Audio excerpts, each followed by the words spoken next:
सन्माननीय व्यासपीठ, समोर बसलेले सर्व आरोग्य भारतीचे कार्यकर्ते, तुम्हा सगळ्यांना सप्रेम नमस्कार. स्वातंत्र्य दिनाच्या हार्दिक शुभेच्छा. आपल्या सगळ्यांच्या वतीनं त्याच्यामुळे आपला वजूद आहे त्या महाभारतीला आपण नमन करूया, धन्वंतरीला नमन करूया.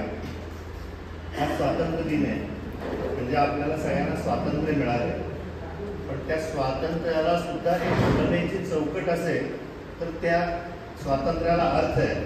नाहीतर कोणीही कसंही कधीही केव्हाही कुठेही वागायला लागलं तर त्या स्वातंत्र्याचा काय म्हणतो आपण गैरवापर होईल किंवा अतिरेक होईल आणि सर्व व्यवस्था कोलमडून जाईल.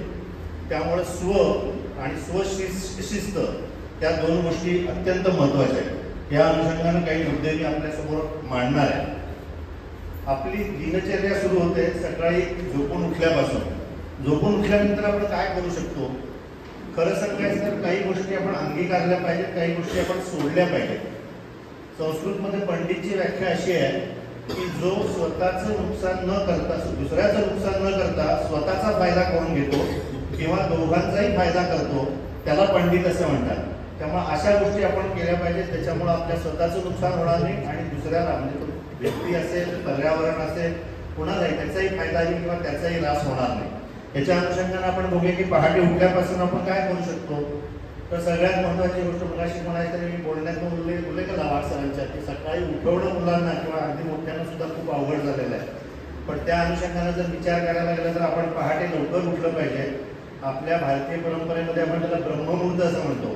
म्हणजे मी तर नेहमी सांगतो, मी हे स्वतः अंगीकारतो म्हणून सांगतो. मी साधारण 4:30च्या आसपास उठतो, सकाळी व्यायाम करतो, मेडिटेशन करतो, थोडंफार फिरणं वगैरे जे काय ते करतो. 5:30-6 पर्यंत आवडतं आणि परत झोपतो. मी 6-6:30ला झोपून 7:30-8ला ते शवासन जे म्हणतो आपण ते करतो, परत फ्रेश वाटतं आणि 7-7:30ला उठून तुम्ही आवरून तुमच्या कामाला लागू शकता. त्या अनुषंगानं पहाटे लवकर ब्रह्ममुहूर्ताला उठलं पाहिजे. आता मी सांगितलं तसं थोडंसं मेडिटेशन, व्यायाम या गोष्टी केल्या पाहिजेत. उठताना एक काळजी घ्यायला पाहिजे, विशेषतः 40-50च्या पुढच्या लोकांनी, की आपण आपल्या उजव्या बाजूला वळून उठलं पाहिजे. काही वेळेला लोक शरीराला जोरात देतात, पाय वर करतात आणि पटकन उठतात, डाव्या बाजूला उठतात किंवा उठून पटकन डायरेक्ट स्टँडिंग पोझिशनला म्हणजे उभारतात. तर तुम्ही बेडवरनं उजव्या बाजूला वळलं पाहिजे, थोडंसं उठून बसलं पाहिजे, मग हळूहळू उभारलं पाहिजे. याचं कारण हे आहे की आपल्या शरीराची उजवी बाजू जास्त बॅलन्स आणि जास्त भक्कम असते, म्हणजे जे उजव्या हाताने काम करतात ते, आणि आपलं हृदय डाव्या बाजूला असतं. त्यामुळे तुम्ही जर डाव्या बाजूला गेलात किंवा डाव्या बाजूच्या ह्याला गेलात तर तुमचा बॅलन्स जाऊ शकतो किंवा हृदयावरती दाब पडू शकतो. हे शास्त्रीय पद्धतीनं सिद्ध झालेलं आहे. त्यामुळं उजव्या बाजूला सकाळी पहाटे उठताना उजव्या बाजूला वळा. त्याच्यानंतर उठल्यावरती स्वतःवरतीच हसा. हसा म्हणजे वेडवाकडं नव्हे, आनंदानं हसा.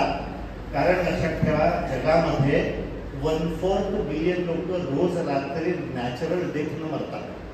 म्हणजे तो माणूस झोपला की सकाळी दुसऱ्या दिवशीचं पहाट किंवा सूर्य त्याला बघायला मिळत नाही. म्हणजे त्याचं स्वतःचं नुकसान होतं. अशा किती नातेवाईकांचं नुकसान होत असेल बघा. म्हणजे ते नातेवाईक पण त्याच्याबरोबर रडत असतील. मग आपण उठल्यानंतर उठलोय आपण म्हणजे आपण जिवंत आहोत. मग आपल्याला परमेश्वरानं ईश्वर शक्तीनं जिवंत ठेवलंय. आपले नातेवाईक आपल्याबरोबर आहेत किंवा आपण आपल्या नातेवाईकांबरोबर आहोत, आपल्या निरनिळ्या कामाबरोबर आहोत, निरनिळ्या वस्तूंच्या बरोबर आहोत. त्याच्याबद्दल आपण देवाचे आभार मानले पाहिजे आणि आनंदानं हसलं पाहिजे. आणि ते सकाळचं 1-1.5 मिनिटाचं स्माईल जे असेल, चांगलं स्मितहास्य जे म्हणतो, ते तुम्हाला दिवसभर आनंदी आणि फ्रेश ठेवायला मदत करतं. त्याच्यानंतर अंथरुणातनं बाहेर यायचं किंवा कॉटवरून खाली उतरायच्या आधी तुमचे हात एकमेकांवर घासा आणि ते हलक्या हातानं चेहऱ्यावर किंवा डोळ्यावरती मसाज करा. याचं कारण हे आहे की हाताच्या हात आणि पाय याच्यावर शरीराच्या बहुतेक सगळ्या अवयवांचं रिप्रेझेंटेशन असतं नर्ववरती. त्यामुळे ते तुम्ही जेव्हा रबिंग करता त्यावेळेला त्याला घर्षणातून जी एनर्जी निर्माण होते त्या एनर्जीनं आपोआप सगळे अवयव जागे होतात आणि ते काम करायला लागतात. आणि तुम्ही ते चेहऱ्याला रबिंग केलं किंवा डोळ्यावरती रबिंग केलं, डोळ्यावरती हलकासा मसाज केला तर तुमचं शरीर प्रफुल्लित होतं आणि लवकर कामाला लागायला सुरुवात होऊन जाते. त्याच्यानंतर अलीकडच्या काळात आपल्याला माहिती आहे जॉईंट आणि बोन्सचे प्रॉब्लेम खूप यायला लागले. अगदी तरुणपणात सुद्धा सांधेदुखी किंवा हाडं दुखणं वगैरे ह्या गोष्टी व्हायला लागल्या. याचं कारण पूर्वी लोक कमी कपडे घालायचे, शेतात वगैरे उघड्यानं काम करायचे, त्यामुळे सूर्यप्रकाश त्यांच्या अंगावर पडायचा. आता आपल्याला आपल्या शर्ट सुद्धा असे फुल शर्ट असतात, म्हणजे याच्या पुढचा भाग, याच्या वरचा भाग याच्याशिवाय 5% सुद्धा शरीर आपल्याला सनलाईटला एक्सपोज होत नाही. त्यामुळे सकाळचं जे कोवळं ऊन असतं त्याचा जो सनबाथ म्हणतो आपण, तो सनबाथ घ्यायचा तुम्ही प्रयत्न करा. त्यामुळे expose yourself to the morning sunlight is important. त्याच्यानंतर तुम्ही अंतरातून जेव्हा बाहेर आले तेव्हा तुमचे जे जवळचे नातेवाईक असतील किंवा प्रेमळ व्यक्ती जी म्हणतो आपण, मुलगा असेल, मुलगी असेल, बायको असेल, आई असेल, वडील असतील, या सगळ्यांना एक छानपैकी मिठी मारा. तो संजय दत्तचा कुठला तर पिक्चर होता ना, त्या पिक्चरमधलं ते जादू की छुप्पी जी आहे ती खरोखर महत्वाची आणि चांगली आहे. त्याचे डिटेल्स मी दिले की त्याच्या डिटेल्समध्ये जात नाही, पण ही गोष्ट करता येते का बघा. याच्यातनं तुम्हाला परत स्वतःला एक सेफ फिलिंग म्हणतो आपण ते असतं, सॅटिस्फॅक्शन असतं. आणि तुमच्यापेक्षा लहान किंवा बरोबरीची माणसं असतील तर त्यांना सुद्धा एक आधार असतो.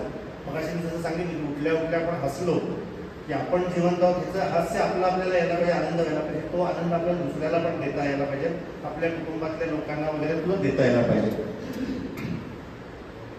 त्याचं डिस्क्रिप्शन दिलंय, इमोशनल कनेक्शन, ऑक्सिटोसिन बूस्ट, त्यानंतर सेफ स्पेस, हिलिंग पॉवर,